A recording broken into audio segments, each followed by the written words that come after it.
아침부터 딱 일어났는데 덥더라고요. 오늘도 더운 날이. 어제 영어 예배 성도님과 제 아내랑 이렇게 셋이서 이렇게 스타벅스에서 대화를 나누는 시간이 있는데 제가 이 런던 이 햇빛이 정말 너무 따갑다. 피아에 있을 때보다 더 따갑더라고요. 그래서 이게 죄송합니다. 제 얼굴이 자꾸 약간 뭐가 자꾸 생기는 것 같다. 그러더니 예전에 안 그랬다고 그러더라고요. 저는 예전에 안 살아봐서 이곳에 모르겠지만 예전에 이렇게 햇빛이 따갑지 않았는데 이 지구 온난화 때문인지 따갑다고 선스크린 바르시라고 그렇게 얘기하더라고요. 기독교인의 사회적 책임도 참 많은 시기인 것 같습니다. 지난주에 말씀 나눈 다음에 제가 숙제를 드렸습니다. 자발적 숙제입니다. 안 한다고 검사하거나 채점하지 않습니다. 좋은 말, 이메일이나 카톡이나 편지나 보내셨습니까? 까먹으셨거나 혹은 아직도 주저하신다면 이번 주에도 하실 수 있으면 좋겠어요. 제가 그렇게 설교한 다음에 유튜브에서 온라인 설교를 들으시는 분이 있나 봐요. 그래서 플로리다에서 한국어를 잘 못하시는 분이 나름 장문의 이메일을 저한테 보내셨더라고요. 주일날 끝에는 이제 뭐라고 영어로 쓰셨죠.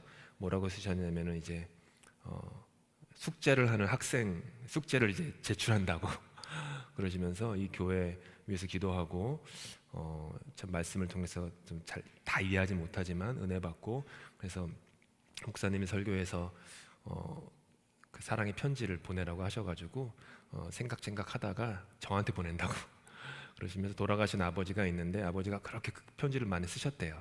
근데 아버지한테 그 좋은 만년필 하나 평생 선물해드리지 못했었다고. 근데 소천하신 아버지 생각하면서 너무 죄송하다고 그게. 그래서 뭐 스텔프스나 가면은 그 흔히 쓰는 볼펜 있지 않습니까? BIC 빅 볼펜 그거 있지 않습니까? 그것만 아버지가 늘 쓰셨는데 그것 때문에 참 마음이 참 아팠다고 그렇게 얘기하시더라고요. 숙제를 하실 수 있는 여러분들이 되면 좋겠고 저는 했어요. 제가 이렇게 냈는데 안 하면 안 되니까 저는 했어요. 그래가지고 그냥 전에 있던 사역하던 교인들 생각하면서 교회에다가 편지를 썼습니다. 그래서 마음을 담아서 감사와 사랑의 인사를 교회에 전해드렸어요. 용기 내서 하실 수 있으면 좋겠고 감사하다는 말보다는 미안하다는 말 하기가 조금 더 어렵거든요. 미안하다는 말보다는 용서해달라는 말이 조금 더 어렵고요. 거기까지 하실 수 있으면 좋겠습니다. 그러면 아까 우리 찬양한 것처럼 자유하실 거예요. 자유하실 거예요. 설교문은 아닌데 용서와 화해가 있습니다. 화해는 나와 다른 대상이 해야 되는 거예요. 두 사람이 있어야만 화해라는 것이 가능해요. 내가 아무리 화해를 하려고 해도 상대편이 그것을 받아주지 않으면 화해는 되지 않습니다. 그래서 예수님께서 뭐라고 하셨죠? 용서하라고 하셨지 화해하라고 하지 않으셨어요. 네가 할 몫은 용서다. 그래서 자유해라. 용서는 하십시오. 화해는 주님이 주실 때가 있을 거고 안 돼도 만약 때가 안 돼서 안 돼도 여러분은 자유하실 수 있을 겁니다. 계속해서 누가복음 말씀 함께 보도록 하겠습니다. 누가복음 1장 5절부터 7절 말씀인데요. 오늘은 제가 새번역 성경으로 가져왔습니다. 화면에 있는 새번역 성경 번역으로 함께 읽도록 하겠습니다. 3절밖에 안 되는 짧은 구절이기 때문에 천천히 저와 함께 3절 같이 읽겠습니다. 시작. 유대왕 헤롯 때에 아비야조에 배속된 제사장으로서 사가랴라고 하는 사람이 있었다. 그의 아내는 아론의 자손인데 이름은 엘리사벳이다. 그 두 사람은 다 하나님 앞에서 의로운 사람이어서 주님의 모든 계명과 규율을 흠잡을 데 없이 잘 지켰다. 그런데 그들에게는 자녀가 없었다. 엘리사벳이 임신을 하지 못하는 여자이고 그 두 사람은 다 나이가 많았기 때문이다. 아멘. 앞으로 3주 동안 사가랴와 그의 아내 엘리사벳의 이야기를 묵상하도록 하겠습니다. 엘리사벳과 사가랴는 여러분이 잘 아시는 세례 요한의 어머니 그리고 아버지가 됩니다.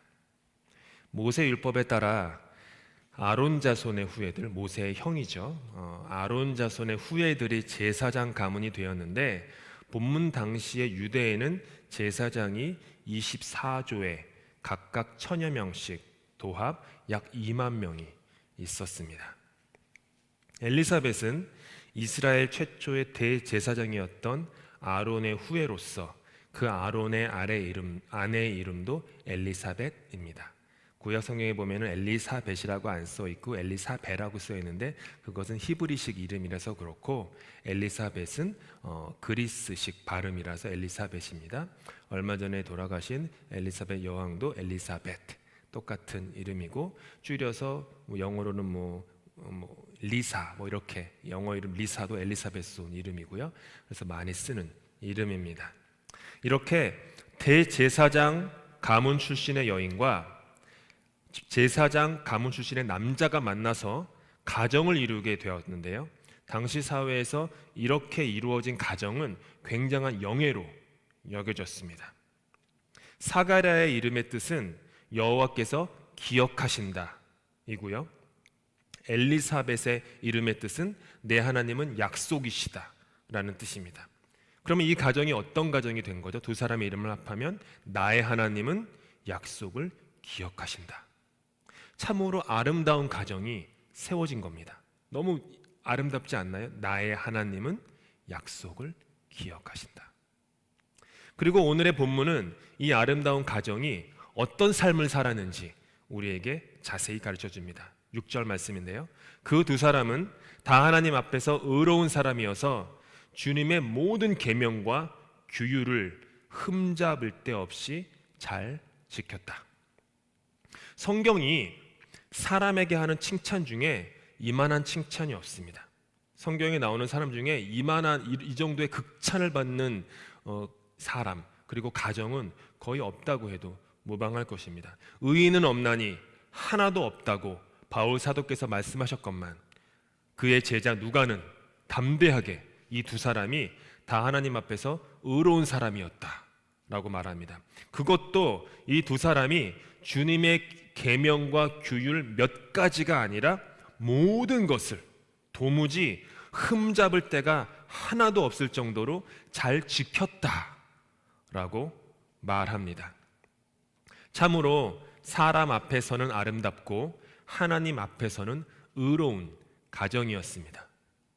그런데 다음 절에서 우리는 마치 주먹으로 뒤통수를 얻어맞는 큰 충격에 빠지게 됩니다. 7절 말씀입니다. 그런데 그들에게는 자녀가 없었다. 그런데 그들에게는 자녀가 없었다.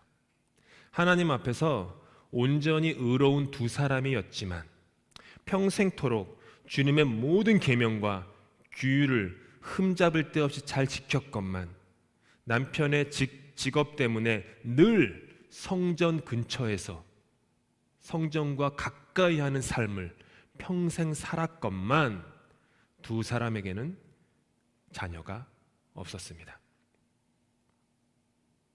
요즘 사회에서는 좀 사회가 달라졌지만 당시 2000년 전의 사회에서는 그릇된 종교적 믿음이 있었습니다. 그것은 자식이 없다는 것, 특별히 아들이 없다라는 것은 부끄러운 일이고 그것을 하나님으로부터 오는 형벌로 여겼습니다. 무언가 그 사람이 혹은 두 부부가 하나님 앞에 잘못한 것이 있기 때문에 그런 일이 있는 거야 라고 하는 그 로직, 이론이 있었어요. 욥기를 읽어보시면은 욥은 너무너무 아파서 힘든데 친구들이 3명의 친구가 와가지고 욥을 괴롭혀요. 욥은 나는 죄 지은 게 없어. 아무리 봐도 없어. 근데 그 세 친구들은 그 말을 믿어주지 않는 거예요. 잘 생각해봐. 네가 기억 못하는 죄가 있을 거야. 그러니까 네가 지금 이런 일 당하지. 하나님은 의로운 분이시기 때문에 네가 의롭게 살았다면 하나님은 너한테 이런 벌을 주지 않아. 욥은 괴로운 거예요. 아무리 생각해도 없는데. 당시 사람들의 믿음이 그랬던 것이죠. 따라서 이 부부가 하나님 앞에 의롭고 주님의 율법을 완벽히 지키는 삶을 견지했다라는 것과 이 부부에게 자녀가 없었다라는 것은 완전히 상치되는 일이에요. 당시 사회에서. 마치 이런 삶의 현실과 유사합니다. 지금으로 굳이 비유하면 평생 교회와 이웃을 섬기며 정직하게 살아오신 장로님이신데 말기암으로 6개월 시한부 판정을 받으셨다. 각종 공예배에 빠지지 않고 기도도 열심히 하고 봉사도 많이 하시는 신앙 깊은 집사님 가정의 자녀가 안타깝게도 수양회에서 사고로 운명했다. 법 없이도 살 수 있는 성도님이신데 지인에게 사기를 당해 사업이 쫄딱 망했다. 상치가 되죠. 제가 지은 말이 아니라 모두 제가 경험했거나 들은 예를 여러분께 나눠드린 것입니다. 그것이 인생의 현실입니다. 그것이 인생의 현실이에요. 콩 심은데 콩 나고 팥 심은데 뭐가 나죠? 뭐가 나요? 팥 나죠. 모르시나? 콩 심은데 콩 나고 팥 심은데 팥 나죠. 그런데 한번 스스로 돌아보세요. 지금까지 인생이 그러시던가요? 그러셨던가요? 지금까지 여러분 인생이 콩 심은데 콩 나고 팥 심은데 팥이 났던가요? 콩 심은데 콩 나지만 콩 심은 데에 뜻밖의 태풍이 불어닥치는 게 인생입니다. 팥 심은데 당연히 팥이 나죠. 근데 팥 심은 데에 못된 짐승이 와서 다 파헤쳐 놓는 것이 인생입니다. 여러분 인생은 자판기가 아닙니다. 집어넣은 돈만큼 내가 원하는 물건을 얻을 수 있는 것, 그런 자판기가 인생이 아닙니다. 믿은 만큼, 기도한 만큼, 봉사한 만큼 인생이 우리의 바람대로 그렇게 흘러간다면 얼마나 좋겠습니까? 만약 인생이 그런 것이라면 아마 우리가 전도하지 않아도 교회에는 사람들로 가득 찰 것입니다. 그렇지 않겠어요? 전도할 필요가 없어요. 모든 세계의 인생이 그렇게 흘러가는 거라면 전도할 필요도 없이 이 교회는 사람들이 바글바글 할 겁니다. 믿지 않는 것에 대한 그런 대가가 두렵기 때문에. 예수님께서 말씀하셨습니다. 아버지께서는 악한 사람에게나 선한 사람에게나 똑같이 해를 떠오르게 하시고 의로운 사람에게나 불의한 사람에게나 똑같이 비를 내려주신다. 악한 사람이나 선한 사람이나 코끝에서 그 호흡이 멈추면 한 줌의 흙으로 돌아가는 것, 그것이 인생입니다. 하나님은 정의로우신 분이시지 공평하신 분은 아니세요. 예수 잘 믿으셨더니 삶이 언제나 편안하셨습니까?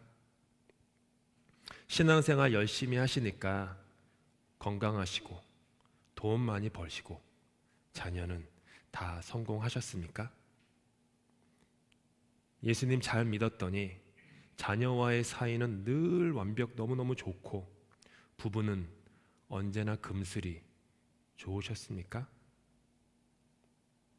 신앙생활 열심히 하니 교회 안의 사람들과 혹은 교회 밖의 사람들과도 관계가 늘 완벽하셨습니까? 그리고 언제나 하나님이 좋기만 하셨습니까? 꼭 그런 건 아니지 않습니까? 주변엔 말하지 못해도 속에는 이런 질문과 아픔이 있지 않습니까? 도대체 내가 잘못한 게 뭐라고? 우리가 잘못한 게 뭐라고 이런 일이 생기는 거야? 이 가정에 왜 이런 일이 생기는 거야? 이 교회에 왜 이런 일이 생기는 거야? 이런 생각 안 해보셨습니까? 때로는 사람을 원망하다가도 그 원망의 화살은 조금만 있으면 하나님께로 돌아가요. 하나님, 도대체 이게 뭡니까? 제 기도를 듣기는 하시는 겁니까? 제 아픔을 헤아리기는 하시는 겁니까?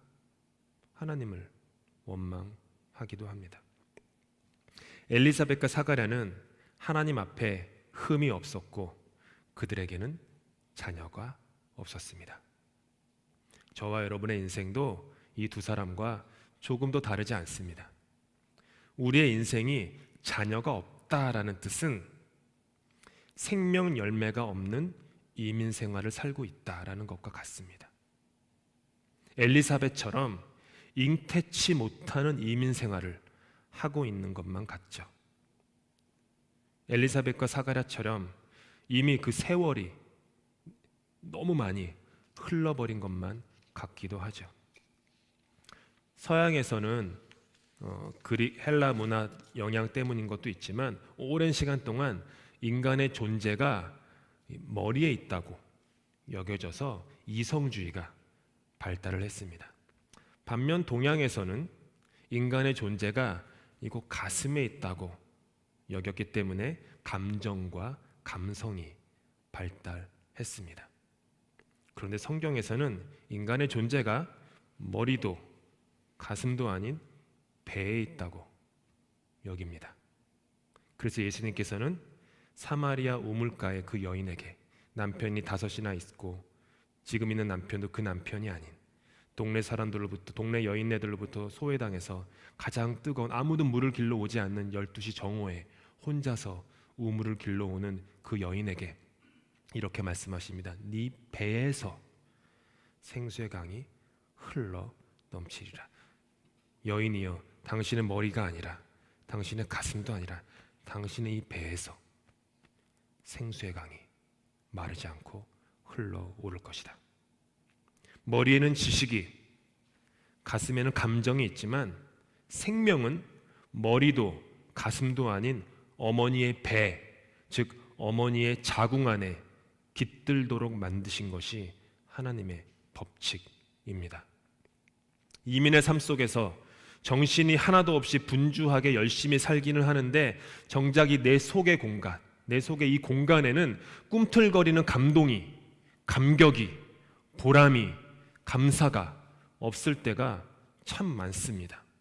사가랴의 직업이 제사장인 것처럼 반복적으로 예배를 드리고 말씀을 읽고 말씀을 필사하고 기도를 하여도 내 배에 생명이 잉태되지 못하는 삶인 것만 같은 때가 얼마나 많으십니까?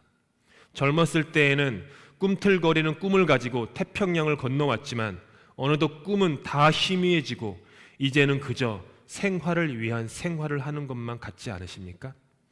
내가 삶을 살고 있는 것인지 삶이 나를 살고 있는 것인지 도무지 헷갈릴 때가 많지 않으십니까? 믿는 자나 믿지 않는 자나 그 삶에 잉태함이 없는 현실은 다 똑같은 것입니다. 하지만 믿는 자에게 주시는 하나님의 축복이 있어요.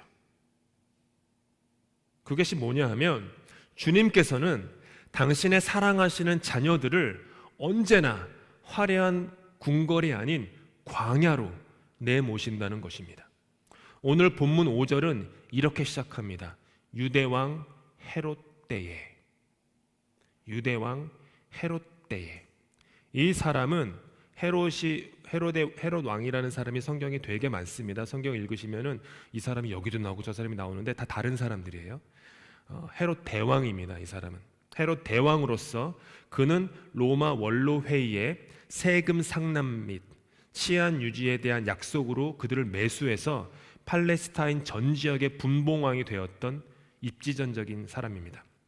그는 유대 백성에 대한 유화 정책을 써서 예루살렘 성전을 재건하였고 여러 공공 건물을 건립해서 헤롯 대왕이라는 칭호를 얻었던 사람입니다. 하지만 또한 그는 자신의 욕망 때문에 자기 자식을 죽이고 자기의 아내를 죽이고 자기의 장모를 죽이고 처남을 죽이고 삼촌을 비참하게 죽였던, 그리고 예수의 탄생 소식을 듣고 유아들을 전부 다 죽이라는 잔혹한 명령을 내렸던 왕이기도 하였습니다. 왕이 누구입니까? 영국의 지금 찰스 왕이 드디어, 누가 웃긴 소리를 이러더라고요. 70몇 년 만에 자기 직업 찾았다고 뭐 그러던데 드디어 직업 없던 사람이 직업을 얻었다고 뭐 그러던데, 왕은 누구입니까? 왕은 욕망의 바다에서 마음껏 헤엄칠 수 있는 사람이 왕이에요. 왕은 자기가 원하는 것은 무엇이든 얻을 수 있는 사람입니다. 수만 명을 죽일 수도 있고 수천 명을 첩으로 둘 수도 있고 먹고 마시고 입는 모든 것을 자기 욕망대로 할 수 있는 사람이 왕입니다. 그리고 우리는 모두 크고 작건 간에 내 인생의 왕이 되고 싶어하는 것이 우리들입니다. 교회를 다니고 십자가를 바라보고 많은 시간 기도를 하고 성경을 여러 번 읽으면서도 마음속에는 여전히 이 왕의 욕망이 도사리고 있어요. 그래서 가장 종교적인 사람이 가장 욕망적인 사람이 될 수도 있는 것입니다. 지난 2000년 동안 수많은 종교들의 어두운 역사를 보면 쉽게 알 수 있는 진리입니다. 반면 사가랴와 엘리사벳이 처한 인생의 자리는 광야였습니다. 7절에 말합니다. 그런데 그들에게는 자녀가 없었다. 이게 뭐냐 하면 이 부부가 처한 삶의 자리가 광야였다라는 거예요.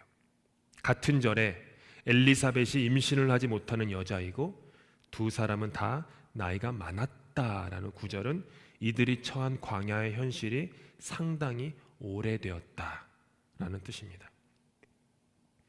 사랑하는 성도 여러분, 하나님은 당신의 사랑하는 자녀를 언제나 광야로 내모십니다. 왜냐하면 그들을 진정으로 사랑하시기 때문입니다. 왜냐하면 그들에게는 광야가 필요하기 때문입니다. 광야가 없이는 그들의 삶이 잉태하지 못하는 삶에서 잉태하는 삶으로 결단코 변화될 수 없기 때문입니다. 그래서 믿는 자들에게 광야는 하나님이 마련해 놓으신 축복의 자리가 됩니다. 광야는 히브리어로 하나님이 말씀하시는 곳이란 원어적 뜻이 있습니다. 이것을 꼭 기억하실 수 있으면 좋겠어요.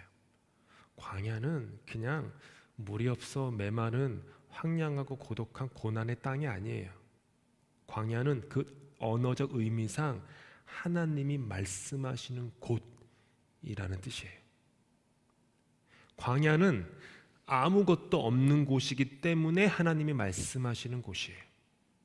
수년 전 유럽에서 살 때 가족과 함께 그 스페인의 광야에 갔던 적이 있었습니다. 제가 찍은 사진이 제 아내가 찍은 사진 같은데, 스페인에도 광야가 있어요. 스페인의 광야인데 제가 성지순례를 안 해봤기 때문에 유대 광야 사진은 갖고 오지 못했습니다. 아무것도 없는 황량한 광야였습니다. 그리고 아무것도 없기 때문에 사라지는 것들이 있어요. 광야에서는 여러분을 정의하고 규정하던 모든 타인들이 사라집니다. 광야에서는 여러분이 소중하다고 놓치지 않으려고 굳게 붙잡고 집착하던 그것들이 사라집니다. 이전까지 나란 사람을 정의하던 것들이, 이전까지 나의 인생을 설명하던 것들이 바닷가 모래알처럼 소나기에서 사라지는 곳, 그곳이 광야입니다. 그렇게 광야에서는요, 조금씩 백지가 되어가고 조금씩 어린아이가 되어갑니다. 바울은 욕망의 구중궁궐 늪에서 헤매던 사람이었습니다. 바울의 아버지가 자신의 아들의 이름을 사울이라고 지었어요. 사울이 누구냐 하면 바울이 속한, 바울의 이전 이름이죠. 바울 사도께서 속한 그 베냐민 지파, 베냐민 지파에서 배출한 초대 왕 사울, 그 이름이죠. 그러니까 자녀 이름 여러분이 지으셨죠. 할아버지 할머니들께서 지으시는 경우도 있지만 부모님들이 많이 지으시는데, 여러분의 자녀 이름을 지을 때 기대가 있으니까 이름을 그렇게 짓지 않으십니까? 제 이름 끝에 휘자가 있는데 빛날 휘자입니다.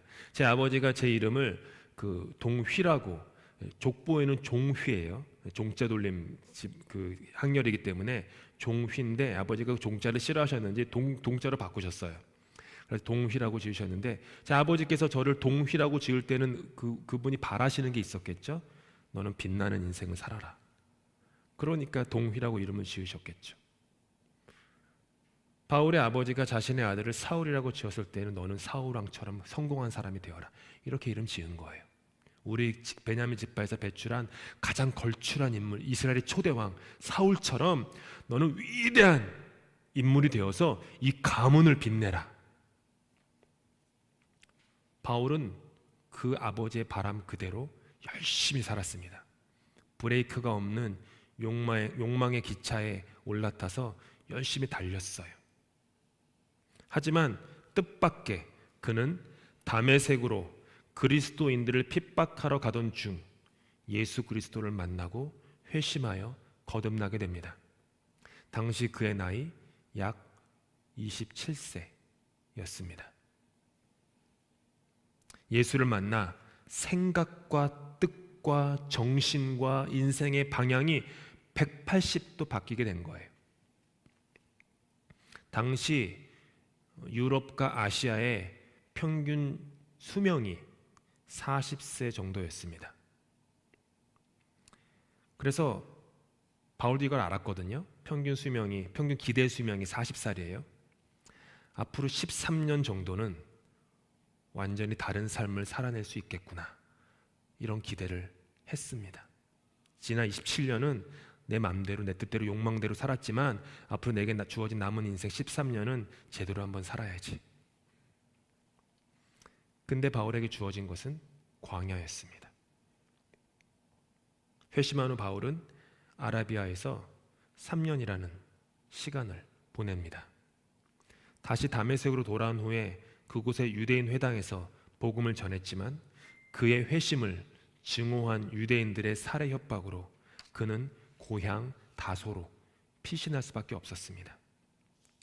15세의 나이에 온 고향 사람들의 기대를 한 몸에 받고 800km나 떨어진 예루살렘으로 유학을 떠났던 그는 당대 최고 학자인 가말리알의 문화에서 수학을 했던 사람이었습니다. 이른 나이에 학문적 성취를 이뤘고 20살이 되었을 때 그 어렵다는 바리새파에 들어감으로 종교적 지위까지 얻으며 성공 가도를 달리고 있었습니다.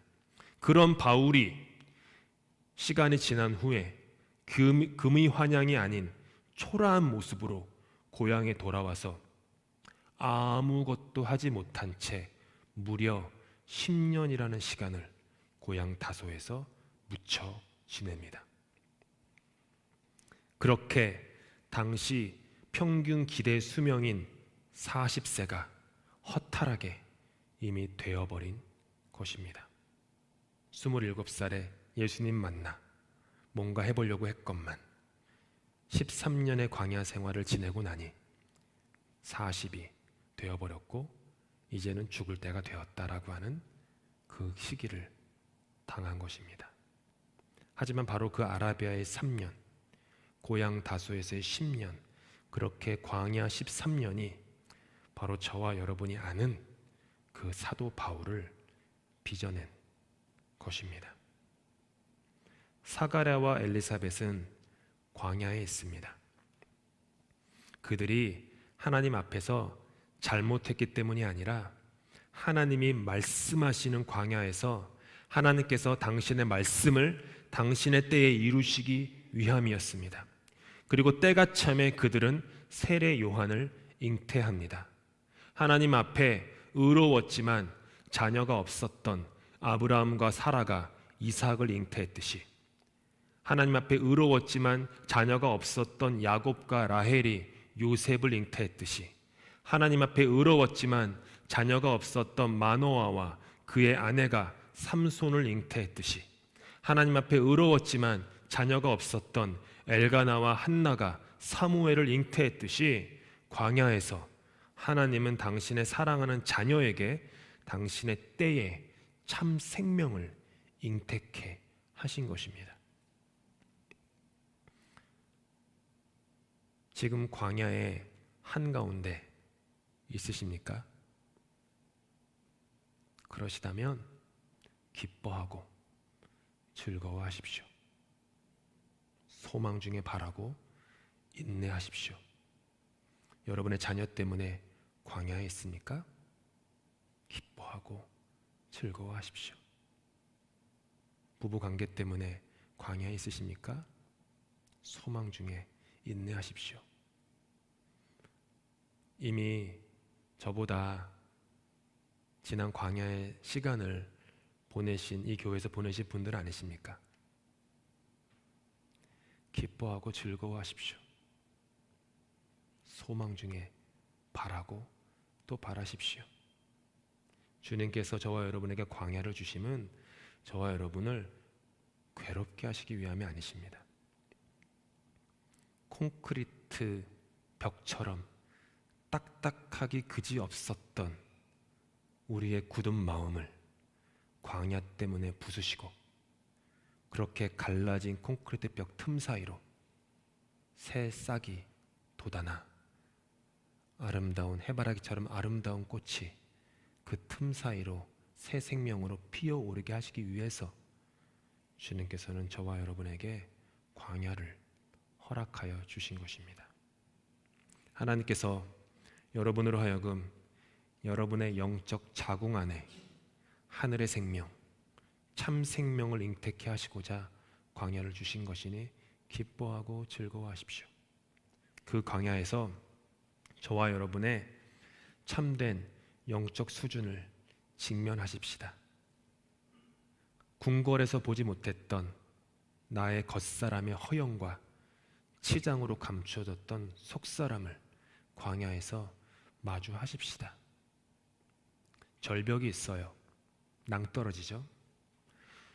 낭떠러지 멀리서 보면 절벽 아래에 있는 것들이 보이지 않는 법입니다. 무서워서 낭떠러지 끝에 가지 않으면 평생 절벽 아래에 뭐가 있는지 여러분 알 수 없습니다. 근데 절벽 가까이 가면 무섭죠. 떨어질 것 같죠. 죽을 것만 같죠. 근데 그 낭떠러지 끝에 가면 보이는 것이 있어요. 밑에 있는 낭떠러지 절벽 아래에 있는 그 절벽의 실체가 보입니다. 그게 하나님을 만나는 거예요. 아무리 교회 다녀도 그냥 낭떠러지 저 멀리서 여기가 좋사오니 하고 있으면 내 존재의 밑바닥에 있는 그것들, 그 찍기들 평생 보지 못하고 내가 괜찮은 사람인 줄, 내가 괜찮은 목사인 줄, 괜찮은 장로, 권사, 집사인 줄 착각하며 살게 됩니다. 그런데 주님이 광야로 모시면 낭떠러지로 가요. 원해서 가는 길은 아닐 거예요. 주님이 내모세요. 두렵죠. 떨어질 것 같죠. 근데 거기 가니까 밑에 보이는 나의 실체가 있어요. 나의 영적인 현 주소가 보이는 거예요. 눈 가리고 아웅했을 뿐 그 어두운 실체는 늘 거기 있었던 거예요. 나도 보지 못했고 심지어 남도 보지 못했던 그것을 주님은 다 보고 계셨던 거예요. 그렇게 주님은 우리를 광야로 이끄십니다. 낭떠러지의 끝자락으로 내모십니다. 거기로 가지 않고는 누룩으로 한껏 부풀려진 거짓과 허영과 허세와 허상의 현실에서 결코 벗어날 수 없기 때문입니다. 허영과 허세, 치장으로 겉모습으로 가득했던 고린도 교인들에게 바울 사도께서 이렇게 권면했습니다.